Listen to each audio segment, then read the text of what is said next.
রমজানে রাজধানীতে গ্যাস সংকট পুরোপুরি কাটেনি। অনেক এলাকায় পরিস্থিতির উন্নতি হলেও কিছু জায়গায় গ্যাস সরবরাহ পর্যাপ্ত না থাকায় ভোগান্তিতে পড়েছেন নগরবাসী। এদিকে স্বাভাবিক রয়েছে ঢাকার সিএনজি স্টেশনগুলোতে গ্যাস সরবরাহ। 250টিরও বেশি ডিজাইন অপশন নিয়ে ওয়ালটন স্মার্ট ফ্রিজ, বোঝে আপনার প্রয়োজন।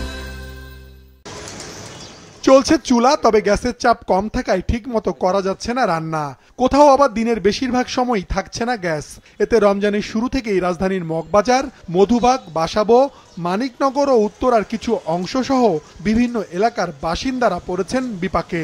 গ্যাস থাকে না, গ্যাসের রান্না করা যায় না, ইফতারি বাজা যায় না, আবার ইফতারের সময়ও গ্যাস থাকে না। আবার আমি কালকে রান্না করতে গেছি 9টার সময় গ্যাস নেই। সব বাসায় যখন চুলা জ্বালায় তখন গ্যাস থাকে না, টিপটিপে জ্বলে। রান্না করতে সময় লাগে, অনেক সময় লাগে, হালকা হালকা আহে, কম আহে গ্যাস। তবে রাজধানীর মিরপুর, মোহাম্মদপুর, কলাবাগান, ধানমন্ডির বিভিন্ন এলাকা সহ অনেক জায়গায় আবার গ্যাস সরবরাহ চলতি মাসের শুরু থেকে উন্নতি হয়েছে বলে জানিয়েছেন ওসব এলাকার বাসিন্দারা।